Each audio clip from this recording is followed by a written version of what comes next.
Bismillahirrahmanirrahim. Assalamualaikum warahmatullahi wabarakatuh.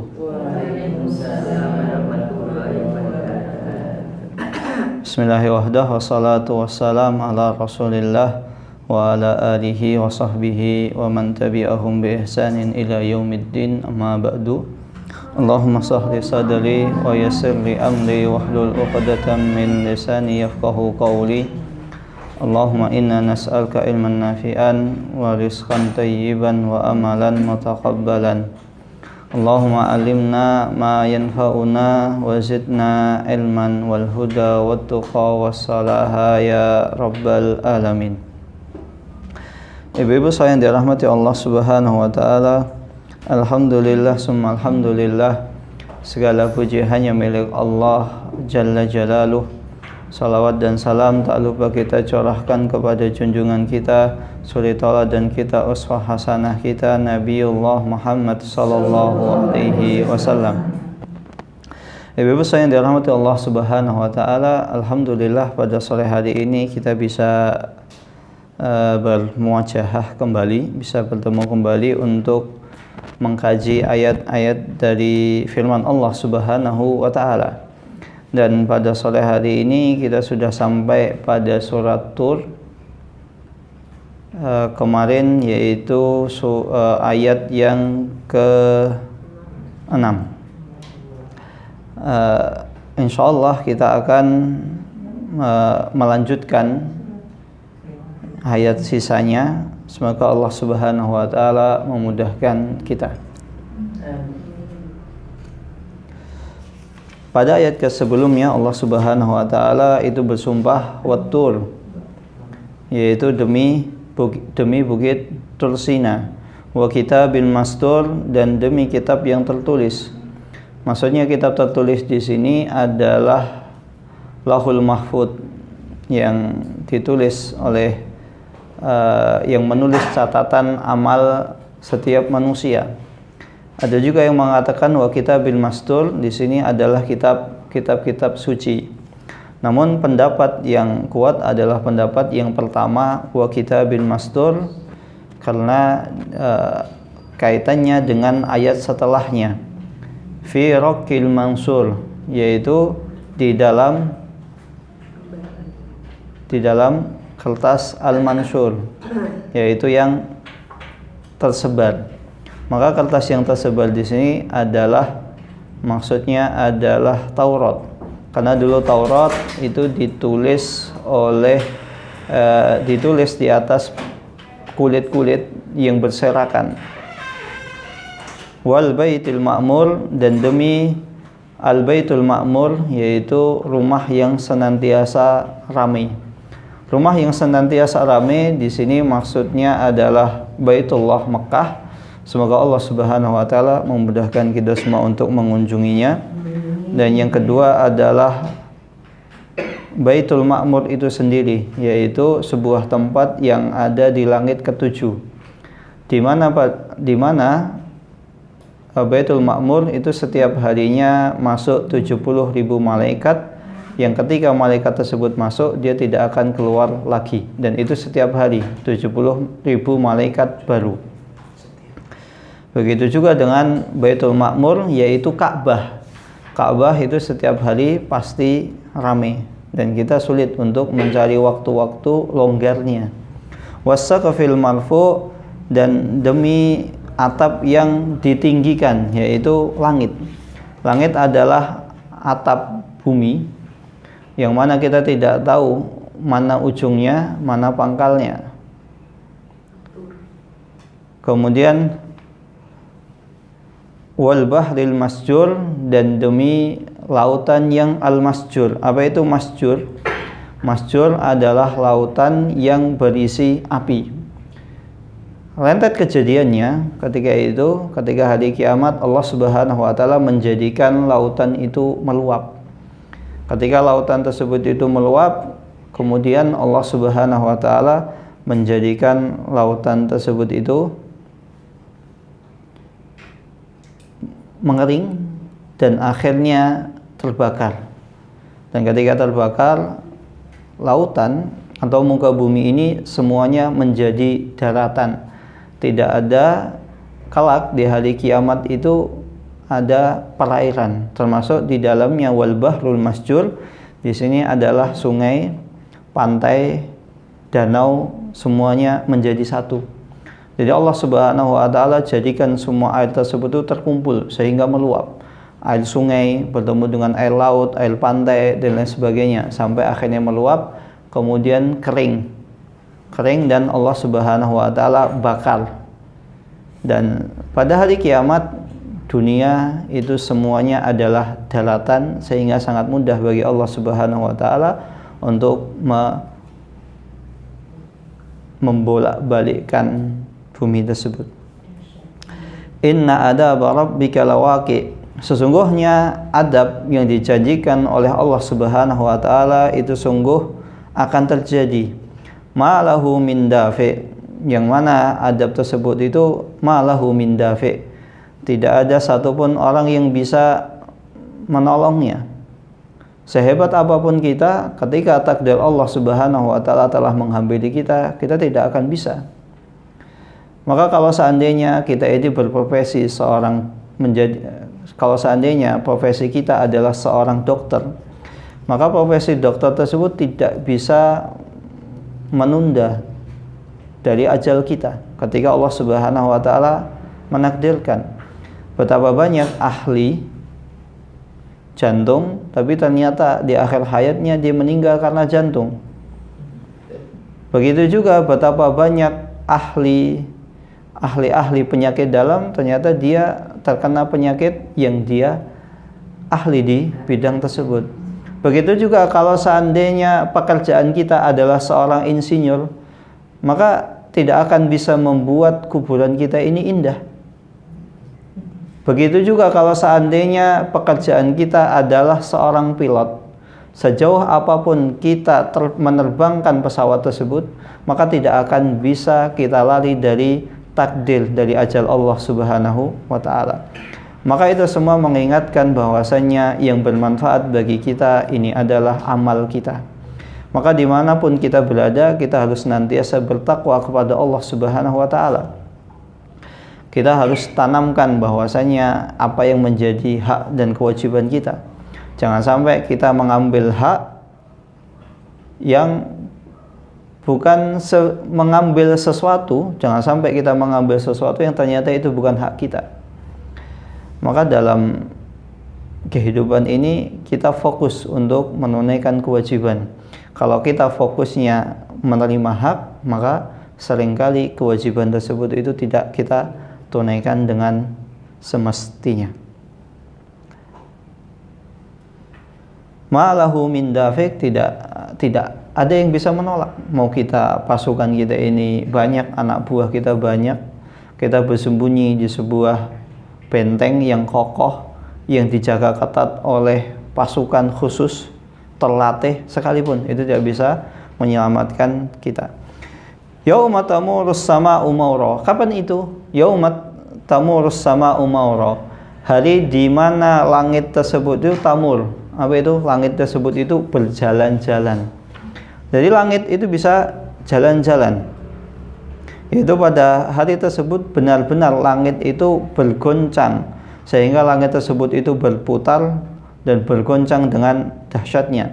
Ketika langit itu bergoncang dengan dahsyatnya, maka bintang itu akan keluar dari rotasinya, dari peredarannya. Begitu juga bulan, begitu juga matahari.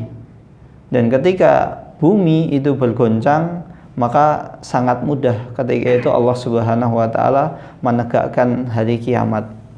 Ketika bumi sudah tidak beredar pada porosnya, ketika bintang sudah tidak beredar pada porosnya, maka yang terjadi adalah akan saling bertabrakan. Wa tasirul jibalu sayra, dan ketika itu gunung itu akan berjalan, karena gunung tersebut itu sudah hilang dari tempatnya. Gunung tersebut dicabut oleh Allah Subhanahu wa taala. Sebagaimana kita ketahui bahwasanya gunung itu adalah pasaknya bumi. Ketika gunung itu dicabut, maka yang terjadi adalah tadi kegoncangan, bumi goncang, kemudian gunung itu dicabut dari akarnya, maka akhirnya bertabrakan dan faja'alnahu haba'an manthura. Allah Subhanahu wa taala menyebutkan dalam surat Thaha ayat 105 sampai 107, wa yas'alunaka 'anil jibal, dan mereka bertanya bagaimana keadaan gunung-gunung tersebut. Faqul yansifuha rabbi nasfa, maka Allah Subhanahu wa taala akan menggoncangkan gunung tersebut, itu akan menabrakkan gunung satu dengan gunung yang lain, akhirnya saling bertabrakan dan berubah menjadi puing-puing, berserakan, kemudian Allah tabrakkan lagi sehingga menjadi seperti kapas yang berterbangan. Faidaruha qa'an safsafa la tara fiha iwaja wala amta, maka engkau tidak akan melihat pada gunung tersebut itu sebuah kehidupan, dan ketika itu manusia sungguh telah berputus asa. Inilah betapa ngerinya fenomena yang terjadi ketika hari kiamat. Wa suyyiratil jibalu fakanat saraba, dan Allah Subhanahu wa taala memperjalankan gunung tersebut fakanat saraba, maka gunung tersebut itu seakan-akan seperti fata morgana. Ini semua karena hebatnya dan kengerian hari kiamat dan menakutkan dengan hal-hal yang menggoncangkan pada saat itu. Maka gempa saja yang kecil itu bisa membuat seseorang itu resah. Maka bagaimana ketika Allah Subhanahu wa taala menggoncangkan bumi dengan segoncang-goncangnya. Bumi sudah tidak beredar pada porosnya, bintang sudah berserakan, bertabrakan, bertaburan. Kalau sekarang bintang itu bertaburan tapi masih pada porosnya. Pada hari kiamat bintang berserakan dan dia tidak tahu arah tujuannya mana. Maka ada yang mengatakan seperti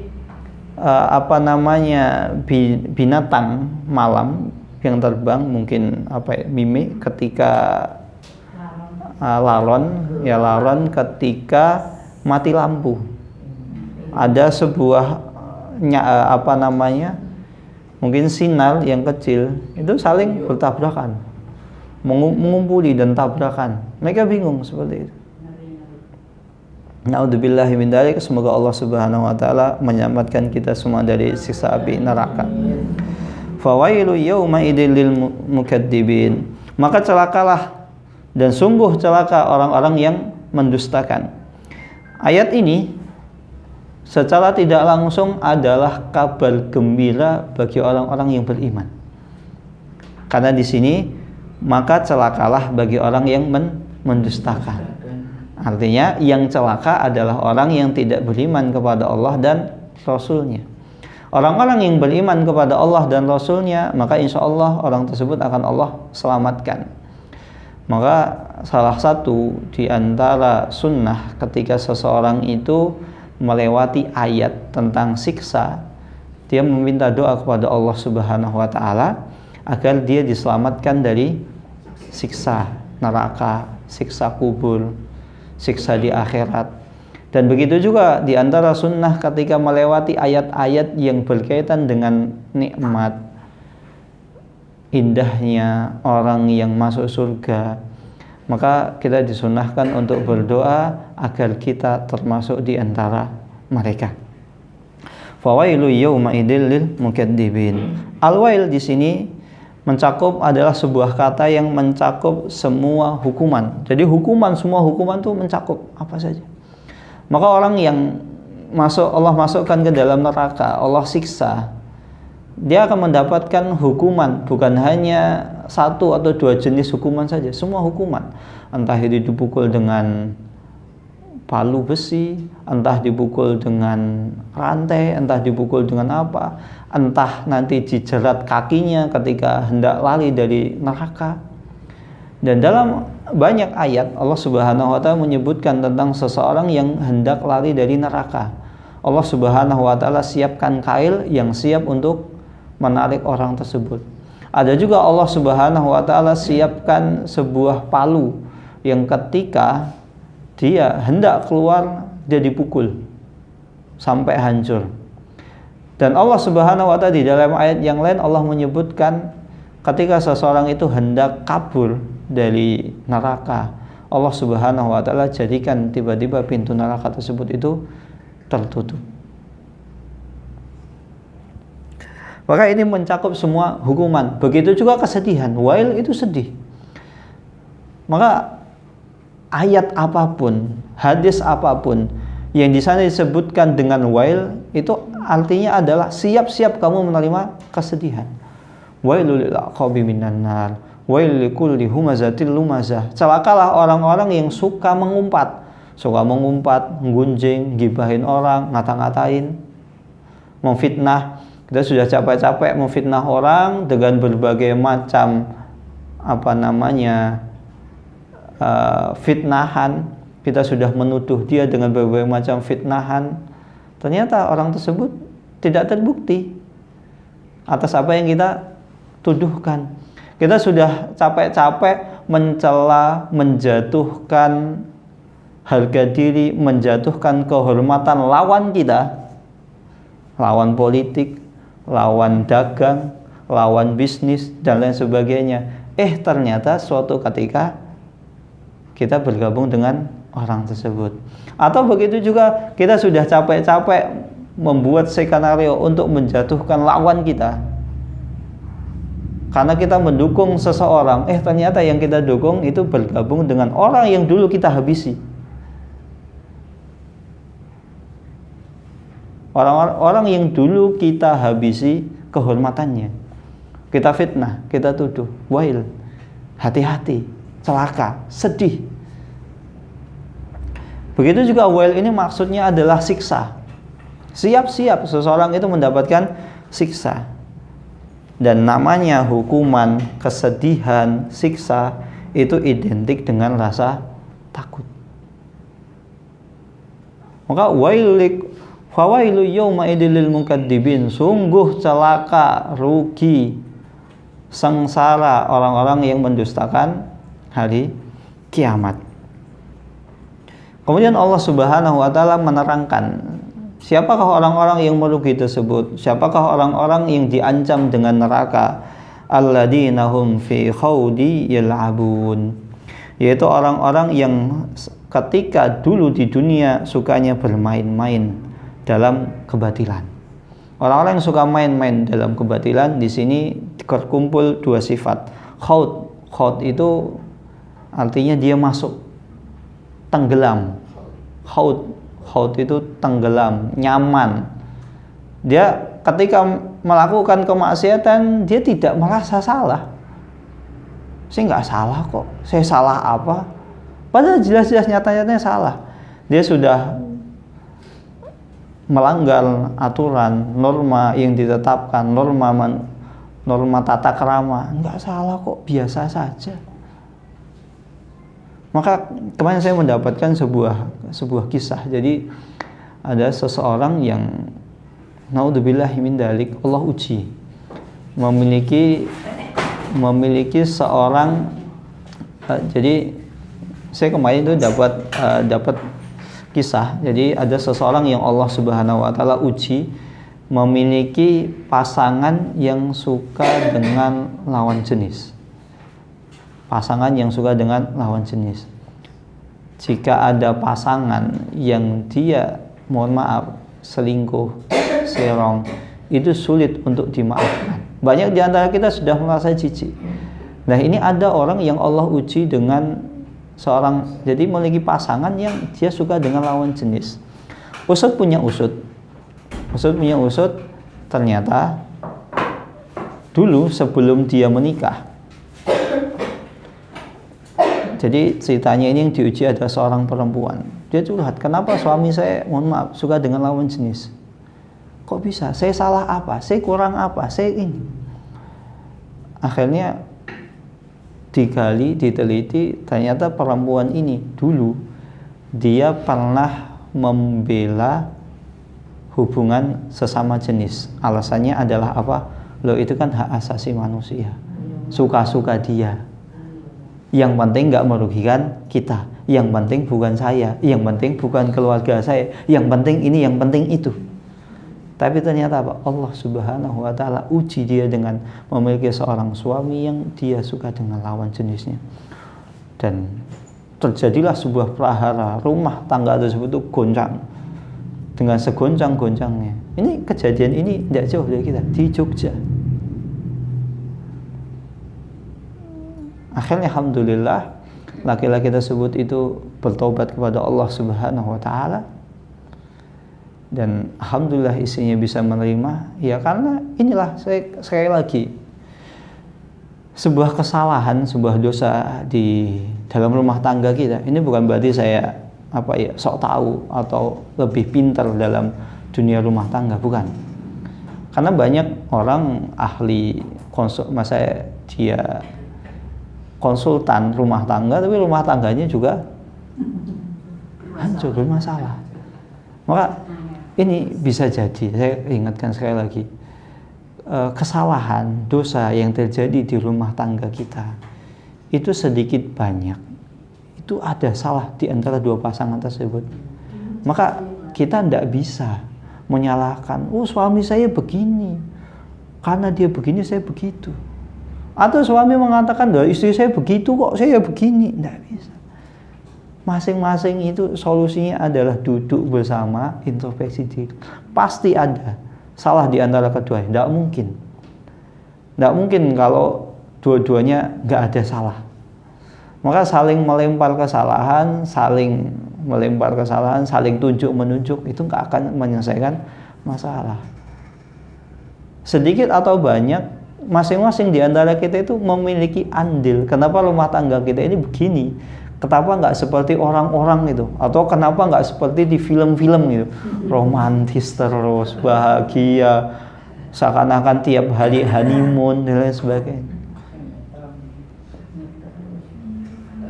Maka alladzina hum fi khawdi yal'abun. Dia melakukan kesalahan, dia terjumus dalam kesalahan, dan dia nggak salah. Kayak tadi. Ya kan dia suka-suka dia. Dan ternyata Allah uji akhirnya Allah uji dengan memiliki pasangan yang suka dengan lawan jenis. Yal'abun, apa itu yal'abun? Suka main-main, guyonan, dikit-dikit guyonan, bercanda. Bercanda itu boleh. Kita ketawa, bercanda, riang itu boleh. Karena bercanda itu seperti garam dalam sayuran, dalam masakan. Ketika bercanda itu kebanyakan, maka hidup itu akan gak ada artinya. Begitu juga ketika garam itu kebanyakan di dalam masakan kita, maka rasanya asin. Tapi kalau garam tersebut gak ada, rasanya hambar. Maka boleh seseorang itu bercanda, bersendaguro, tapi jangan keterlaluan.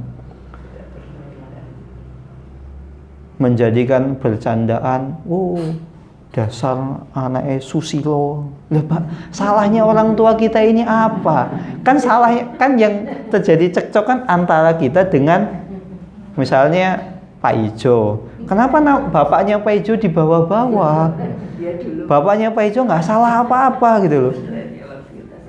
Nah ini bercanda yang keterlaluan, berlebihan. Bercanda. Begitu juga ketika bercanda jangan sampai terus-terusan, sesekali bercanda. Karena orang yang banyak bercanda itu akan mematikan hati. Orang yang kebanyakan ketawa susah nangis. Nggak akan kita ketemukan orang yang kerjaannya itu ketawa, itu dia bisa nangis.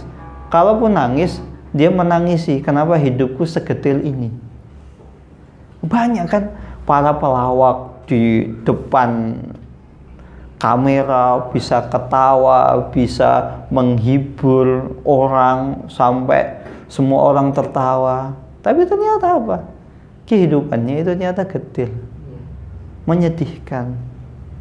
Banyak di antara para pelawak akhir hayatnya mati bunuh diri. Banyak di antara pelawak orang-orang yang suka bercanda, ternyata hidupnya ternyata kecanduan, entah narkoba, minuman keras, pelarian. Maka kita perlu ingat, innamal hayatud dunya laibun walahun. Kehidupan dunia ini laib, main-main, sendaguro.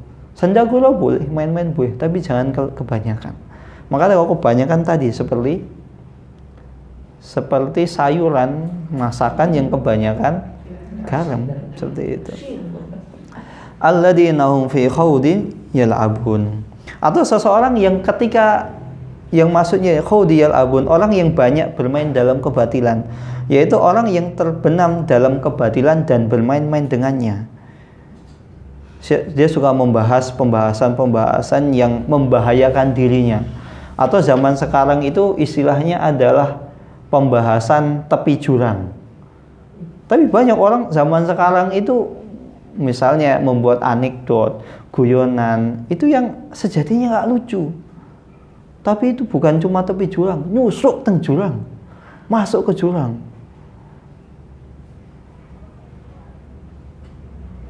Kemudian akhirnya membuat dia ini menyesal, atau misalnya dia bercanda yang mengandung unsur kekufuran, secara tidak sadar bisa membuat seseorang itu murtad dari agama Islam. Bercanda yang keterlaluan. Maka hati-hati orang seperti ini. Kemudian yauma yuda'una ila nari jahannam da'ah.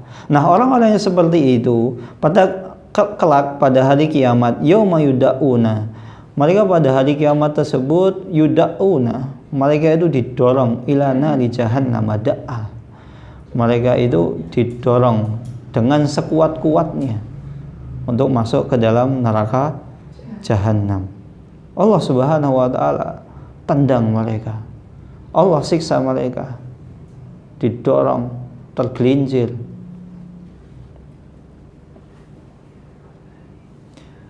Allah Subhanahu wa taala pernah berfirman dalam surat As-Sajdah ayat 20, kullama aradu ay yakhruju minha u'idu fiha wa qila lahum dhuqu adaban naril lati kuntum bihi tukadzibun. Nah, ketika mereka dimasukkan ke dalam neraka Jahannam dengan didorong sekuat-kuatnya, ketika itu dikatakan kepada mereka, hadihin narul lati kuntum biha tukadzibun. Ini adalah neraka yang dulu kalian dustakan. Maka kullama aradu, setiap kali mereka ingin keluar, ayyahruju minha, mereka hendak keluar dari neraka tersebut, u'idu fiha, dikembalikan lagi, keluar, kembalikan lagi. Wa qila lahum dhuqu adaban naril lati kuntum bihi tukadzibun. Ini adalah neraka yang dulu kalian dustakan. Ibu-ibu bisa nanti membuka surat As-Sajdah ayat 20 untuk menambah tadabbur. Ini sekaligus menafsirkan ayat ke-13 dan 14 surat At-Tur. Karena Al-Quran ini ayat satu dengan ayat yang lain ini saling berkaitan, saling menafsirkan. Mereka ketika dimasukkan ke dalam neraka dalam keadaan yang terhina, dipaksa, didorong, ditendang, maka itu adalah sebuah penghinaan. Ditambah lagi, hadihin narul lati kuntum biha tukadzibun. Lihat ini neraka yang dulu kalian dustakan.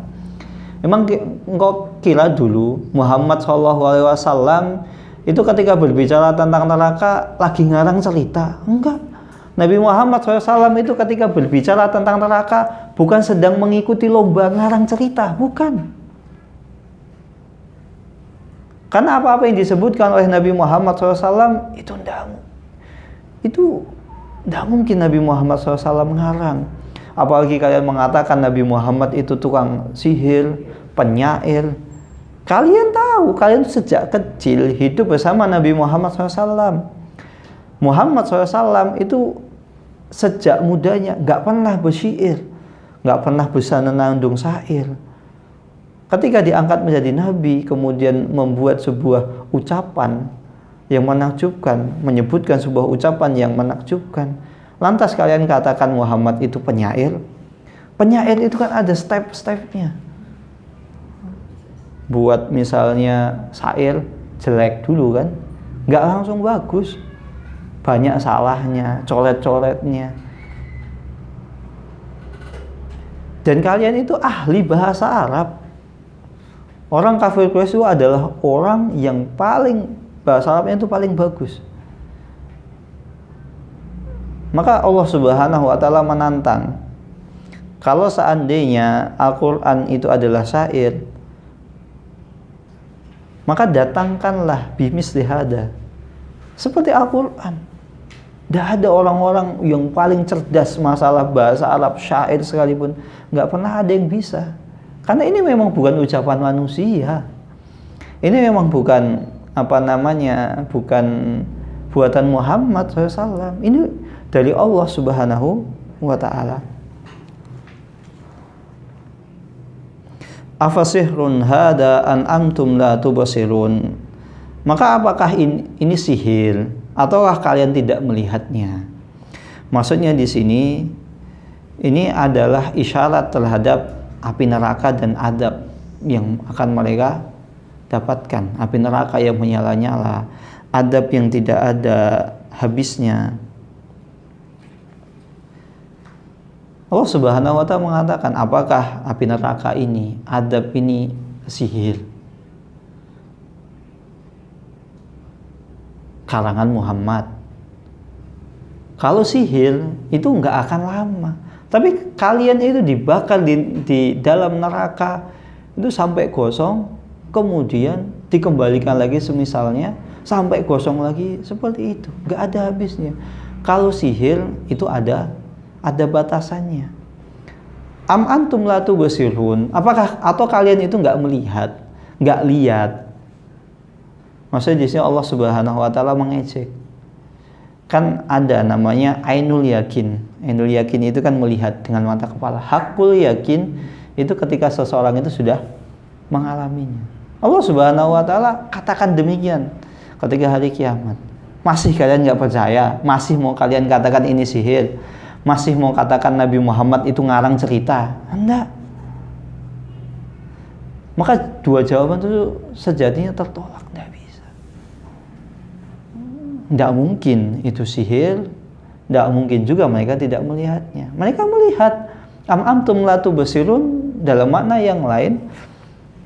Apakah kalian juga tidak tahu bahwasanya itu Al-Qur'an bukan ciptaannya Muhammad?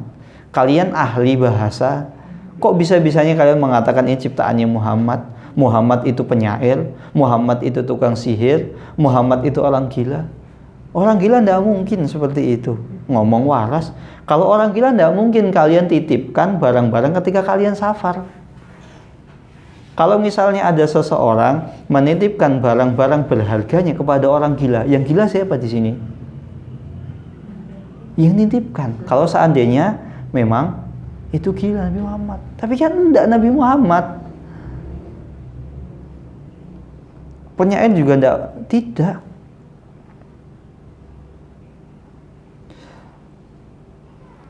Atau kalian itu tidak melihat, antum la tubsirun. Apakah kalian juga tidak mendengar kisah-kisah bagaimana dulu umat sebelum kalian itu diadab? Kaum Nabi Nuh, kaum Nabi Lut, kaum Ad, Soleh, itu tidak jauh dari mereka. Kaum Nabi Soleh, kemudian kaum Ad, tidak jauh dari mereka, dari kalian. Begitu juga dengan Nabi Musa, bagaimana Allah Subhanahu wa taala menenggelamkan Fir'aun. Kalian bisa lihat Laut Merah, tidak jauh dari kalian. Kalian bisa melihat Madain Soleh, bagaimana Allah Subhanahu wa taala menghancurkan kaum Tsamud, tidak jauh dari kalian. Dan kisah-kisah tersebut kalian tahu. Dan yang mengatakan tentang hari kiamat, siksa api neraka, itu bukan hanya Muhammad SAW saja. Nabi-nabi itu juga mengatakan demikian. Maka tidak mungkin seseorang yang dia bisa bersepakat dalam sebuah hal yang mana zamannya itu berbeda-beda. Kalau orang yang hidup sezaman, kong kali kong, kerjasama, yuk kita nanti sebarkan isu seperti ini, itu sangat mungkin. Tapi Nabi Muhammad, Nabi Saleh jauh beda lagi. Nabi Hud, kaum Ad, Nabi Musa, jauh, itu jaraknya jauh. Nah mungkin itu bisa bersepakat di dalam sebuah permasalahan yang mereka ini tidak hidup sezaman. Apalagi Nabi Musa dengan Nabi Nuh, jauh. Nabi Hud, jauh. Kalau Nabi Isa masih mendingan ya, masih mungkin ya. Karena masih agak dekat. Tapi yang tinggal di sekitar tempat kalian, Mekah, itu adalah nabi-nabi yang jaraknya jauh.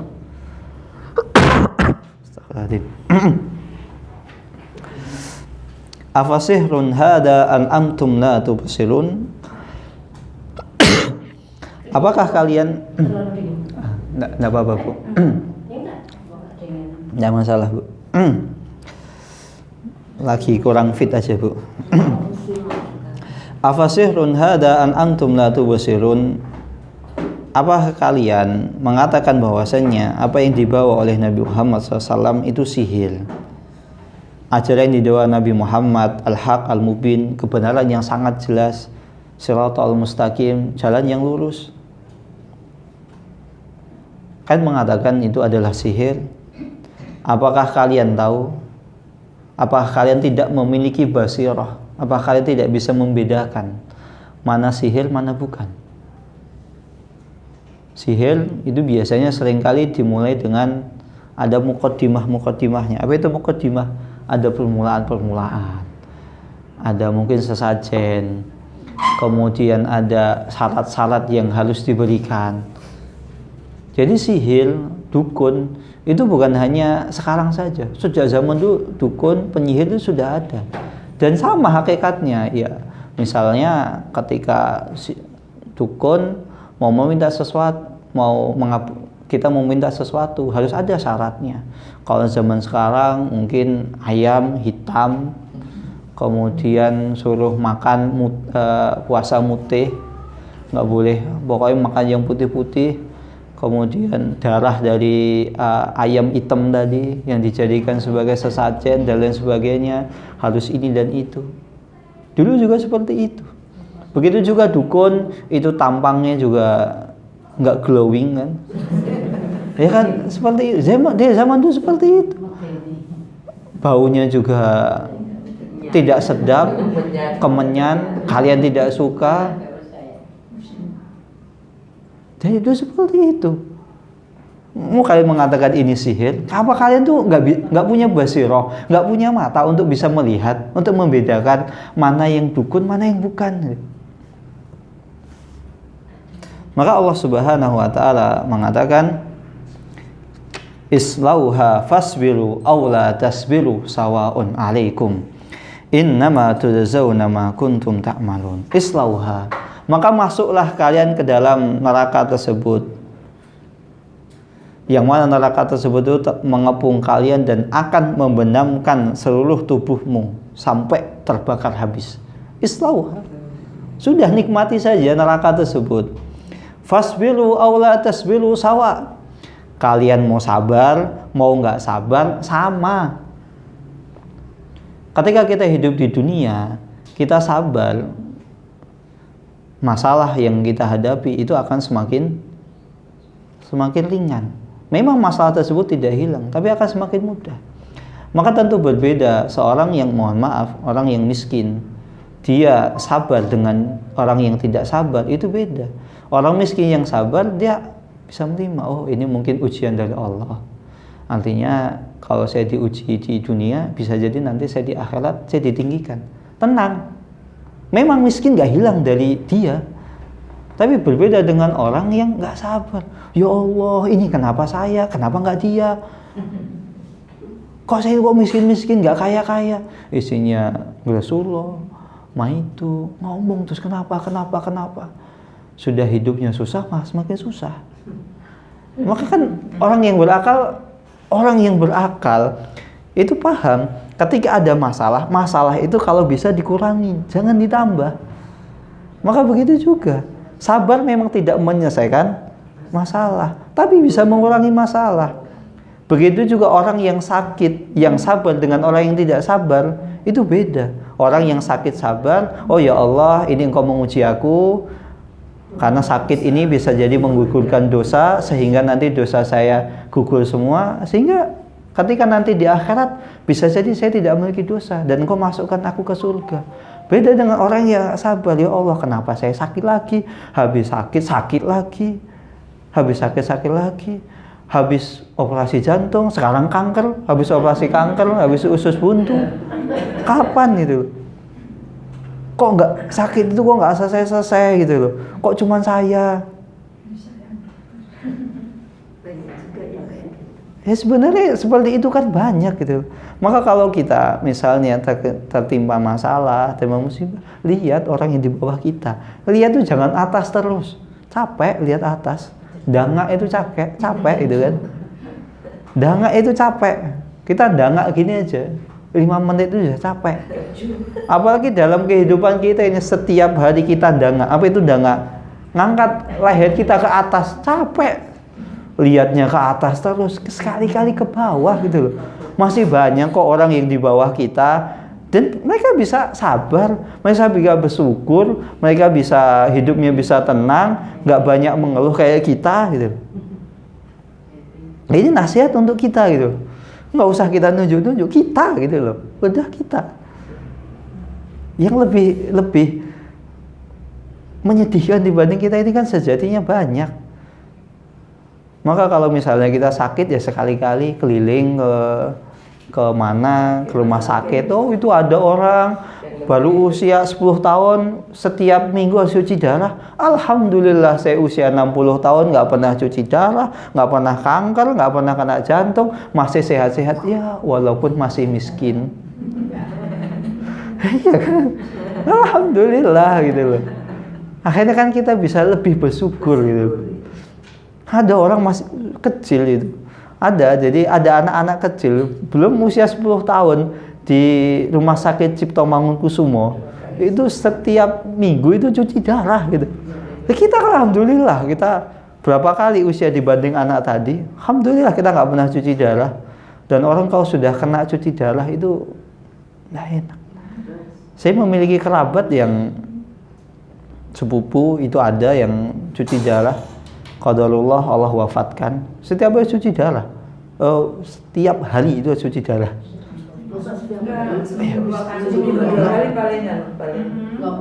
Dulu awalnya itu setiap minggu sekali Bu, kemudian 2 kali. Di akhirnya itu pokoknya intinya hampir setiap hari ganti darah terus. Seminggu 3 kali kali ya. Dan mungkin seminggu 3 kali. Jadi akhirnya orang tersebut itu meninggal. Ada juga bude saya itu cuci darah, masya Allah. Jadi seminggu itu 2 kali. Masya Allah kan, ya alhamdulillah kita ini ya walaupun begini masih sehat lah, masih harus bersyukur gitu loh. Maka ketika kita di dunia kita sabar, itu adab kita ini bisa setidaknya masalah itu bisa dikurangi. Berbeda ketika di akhirat kita fasbiru aw la tasbiru sawa. Mau kita sabar atau nggak sabar sama gitu loh. Sama aja. Kita mau sabar ya tetap dapat siksa, nggak sabar ya malah tambah siksa. Belum nanti ketika ketemu penduduk surga, hei aku ketemu bidadari, kasihan ya kamu ya gitu. Tambah sakit lagi gitu loh. Karena nanti Allah izinkan Bu, antara penduduk surga dengan penduduk neraka itu saling melihat dalam surat Al-A'raf.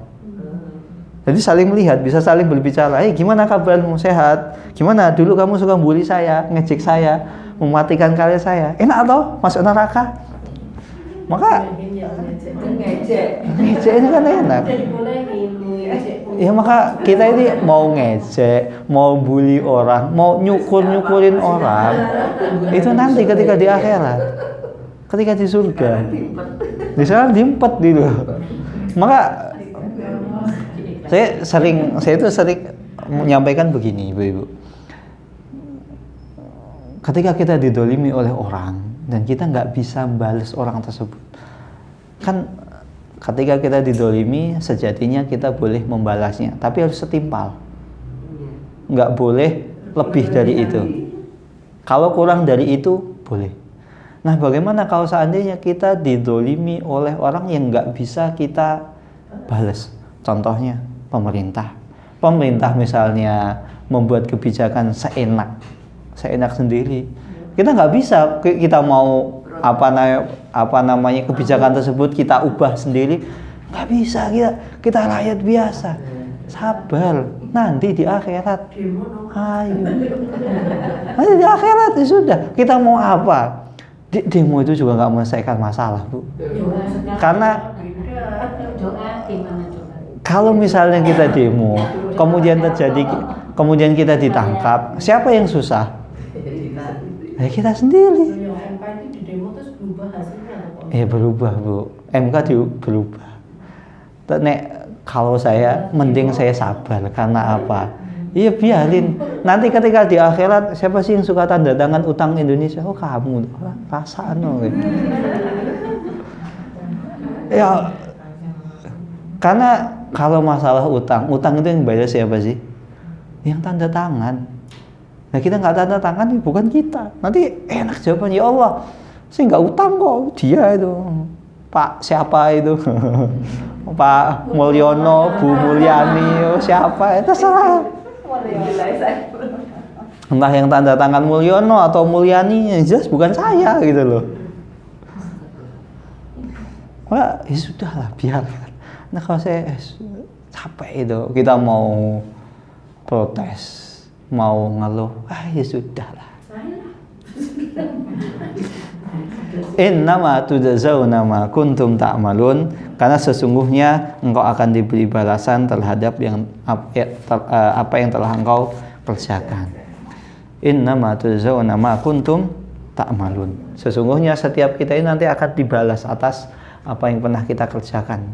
Seseorang yang mendolimi orang lain ketika di dunia, maka dia akan mendapatkan balasan yang setimpal ketika di akhirat. Jangankan manusia, hewan saja. Kalau seandainya ada seekor kambing bertanduk, dia menanduk kambing yang tidak memiliki tanduk, nanti di akhirat akan dibalas. Padahal asalnya hewan itu nggak dihisap. Hukum asalnya hewan itu nggak dihisap. Hewan itu nggak ada yang masuk surga atau neraka, nggak ada. Tapi ini sebagai bukti bahwasanya Allah Subhanahu wa Ta'ala itu adil. Allah Subhanahu wa Ta'ala nanti kelak di akhirat itu benar-benar ngauditnya itu detail. Nggak ada satu pun titik koma yang ditinggalkan ketika di akhirat. Kita di dunia audit itu bisa diakali. Kita nyewa auditor yang bisa kita ajak kerjasama. Itu bisa. Sehingga agar kita ini tidak terkena pajak, agar kita ini tidak kena